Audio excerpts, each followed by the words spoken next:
নমস্কার বন্ধুরা, আমি অমিত আর আপনারা দেখছেন আপনাদের প্রিয় চ্যানেল বিশ্বাস গার্ডেন। বিশ্বাস ইউটিউব চ্যানেল আপনাদের সকলকে জানাই স্বাগত। বন্ধুরা, এখন আপনারা যেটি লক্ষ্য করতে পারছেন সেটি দেখুন, আমার রুফটপ গার্ডেনে দেখুন ওভারঅল ভিউটা দেখাচ্ছি আপনাদের।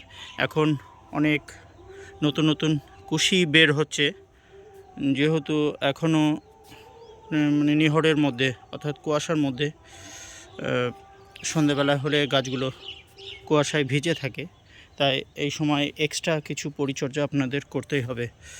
উপরন্তু গাছ যেহেতু এখনই সঠিক সময় গাছগুলোকে বড় করে নেওয়ার। এই দেখুন নতুন নতুন যে কুশিগুলো বেরোচ্ছে দেখুন, এবং অনেকগুলো বেরিয়ে অনেক বড় হয়ে গিয়েছে, সেগুলো যাতে একবারে পুরো বড় হয়ে এইভাবে দেখুন লম্বা হয়ে এইভাবে ঝুলে যেতে পারে, তার জন্য কিন্তু গাছের গোড়ায় এবং ওপরে সঠিকভাবে দুদিকে আপনাদের পুষ্টি প্রদান করতে হবে। তার জন্য আপনারা সঠিক সময় সঠিক খাবার কিন্তু এর উপরে অবশ্যই প্রয়োগ করবেন। দেখুন আমি গাছের গোড়ায় পূর্বে ভিডিওতে আপনারা লক্ষ্য করছেন যে আমি কিন্তু যথেষ্ট পরিমাণে খাবার দিয়েছি, এবং লিকুইড খাবারও, অর্থাৎ যখন আপনারা জল প্রয়োগ করেন যেভাবে নর্মালভাবে, সেই জলের সাথে কিছু না কিছু প্রয়োগ করবেন, তাহলে কিন্তু খুবই ভালো রেজাল্ট পাবেন। আর এখনই এই গাছগুলিকে যদি পর্যাপ্ত পরিমাণ খাবার প্রয়োগ করতে পারেন, তাহলে কিন্তু যখন ফল আসবে তখন ভরপুর ফুল ফল পাবেন। কেননা যখন গাছে ফল ফুল থাকে তখন কিছু রেস্ট্রিকশনের মধ্যে গাছগুলোকে রাখতে হয়, কেননা সব খাবার তখন প্রয়োগ করা যায় না। তাই যা খাবার প্রয়োগ করার এখনই করে নিন, তাহলে খুবই ভালো রেজাল্ট পাবেন। এবং এই সময় চলুন দেখে নিই যে আমি আমার ছাদ বাগানে কি প্রয়োগ করছি। এখন যেহেতু একটু নাইট্রোজেনের চাহিদা থাকে, তাই সেটি পূরণ করার জন্য নাইট্রোজেন দিতে হবে। সেটি লিকুইড আকারে হলেও ভালো হয়।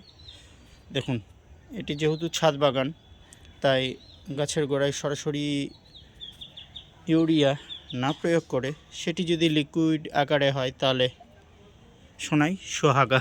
চলুন দেখে নিই। তাই আমি এটি নিয়ে নিয়েছি। দেখুন এটি হচ্ছে ইফকোর ন্যানো ইউরিয়া। দেখুন এটি পার লিটার জলে আমি 3 ml নেব, এবং এর সাথে একটি মাইক্রোনিউট্রিয়েন্ট। দেখুন এর থেকে ভালো আর কিছু হতে পারে না। দেখুন এটিও ইফকোর আমি নিয়ে নিয়েছি সাগরিকা। এটি পার লিটার জলে আমি 2 ml করে দেব। আপনারা 2.5 ml করেও নিতে পারেন, কোনো অসুবিধা নেই।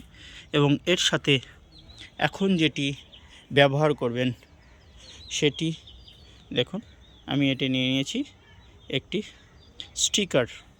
আপনারা এটি মাথায় রাখবেন, আপনারা চেষ্টা করবেন যে সিলিকন বেস স্টিকার হলে সবথেকে ভালো হয়।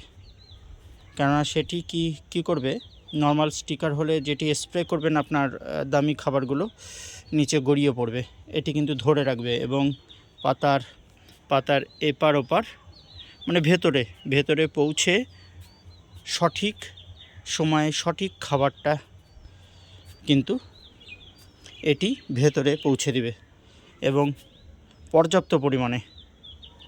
কেননা এই সিলিকন বেস স্টিকার আপনারা যদি ব্যবহার করেন, তাহলে যে পাতায় অসংখ্য ছোট ছোট ছিদ্র থাকে, তার মধ্যে দিয়ে এই খাবারটি পৌঁছে দিয়ে যত তাড়াতাড়ি সম্ভব। এবং আমি দেখুন পড়ন্ত বিকেলবেলায় আমি আমার ছাদ বাগানে এগুলো স্প্রে করব। এখন দেখুন হালকা রোদ রয়েছে, তাহলে গাছগুলো শুকিয়ে যাবে, এবং সন্ধেবেলায় কুয়াশায় যখন গাছগুলি ধুয়ে যাবে তখন কোনো এফেক্ট এর পড়বে না। তাই সবথেকে আদর্শ সময় আপনারা বিকেল 3 থেকে 4টের মধ্যে স্প্রেটা করে নিলে খুবই ভালো হয়। ঠিক আছে বন্ধুরা, এই ছিল আজকের বিশেষ প্রতিবেদন। আশা করি প্রতিবেদনটি আপনাদের উপকারে লাগবে, এই আশা রেখেই আজকের ভিডিওটি এখানেই সমাপ্ত করছি। আপনাদের দিনটি শুভ হোক। ধন্যবাদ।